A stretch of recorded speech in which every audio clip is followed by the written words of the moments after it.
तुम्ही पाहत आहात MCN न्यूज मराठी। खामगाव तालुक्यातील कदमापूर येथील भवानी माता यात्रोत्सवाचे आयोजन 17 व 18 सप्टेंबर रोजी करण्यात आले होते। या 2 दिवसीय भवानी माता यात्रोत्सवामध्ये पंचक्रोशीतील भाविकांचा उत्स्फूर्त सहभाग दिसून आला। यात्रेमध्ये अनेक खेळणी व विविध जीवनोपयोगी साहित्याची दुकाने मोठ्या प्रमाणात दाखल झाली होती।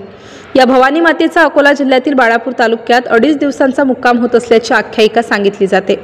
तिथून वाजत गाजत कदमापूरकर ग्रामस्थ ढोल भजनी मंडळाच्या भजनाद्वारे आणतात। नंतर यात्रेचे आयोजन करण्यात येते। या यात्रेमध्ये येणाऱ्या भाविक भक्तांसाठी देवीदास बघे महाराज देवबुवा कदमापूर यांच्यातर्फे 3 क्विंटल साबुदाणा उसळीचे सकाळी 10 ते संध्याकाळी 5 वाजेपर्यंत प्रसादाचे वितरण करण्यात आले। यात्रेमध्ये भवानी माता आणि चंदनशेष महाराज यांचा आशीर्वाद घेण्यासाठी माजी आमदार दिलीप कुमार सानंदा यांनी भेट दिली असता देवीदास बघे महाराज व सरपंच पती पवन पवार यांनी त्यांचा शाल श्रीफळ देऊन सत्कार केला। यात्रेदरम्यान खामगाव ग्रामीण पोलीस स्टेशनच्या वतीने चोख पोलीस बंदोबस्त ठेवण्यात आला होता। सहाय्यक पोलीस निरीक्षक रवी मुंडे यांनी या दरम्यान MCN न्यूजला दिलेली प्रतिक्रिया।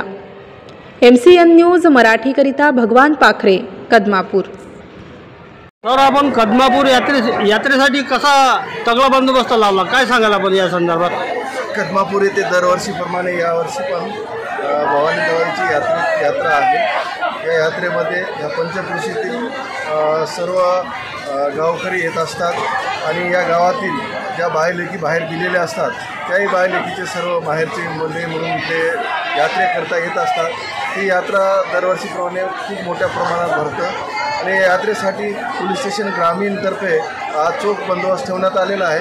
पोलीस स्टेशन खामगाव ग्रामीणचे 25 कर्मचारी, त्याच्यानंतर RCP पथकचे 25 कर्मचारी आणि बाहेर पोलीस स्टेशनचे 10 कर्मचारी असा मोठा बंदोबस्त ठेवण्यात आलेला आहे। ह्या बंदोबस्तात किशोर तावडे साहेब यांच्या मार्गदर्शनाखाली तसेच या बीड जमादार गणेश जाधव आणि या बीडचे सर्व सहकारी मित्र आणि पोलीस पाटील यांच्या मार्गदर्शनाखाली आणि सहकार्याने हा बंदोबस्त एक चांगल्या प्रकारे व्यवस्थित पार पाडत आहे आणि वरणदेवाची कृपा आहे की आज पाऊस नसल्यामुळे व्यवस्थित यात्रा संपन्न होत आहे।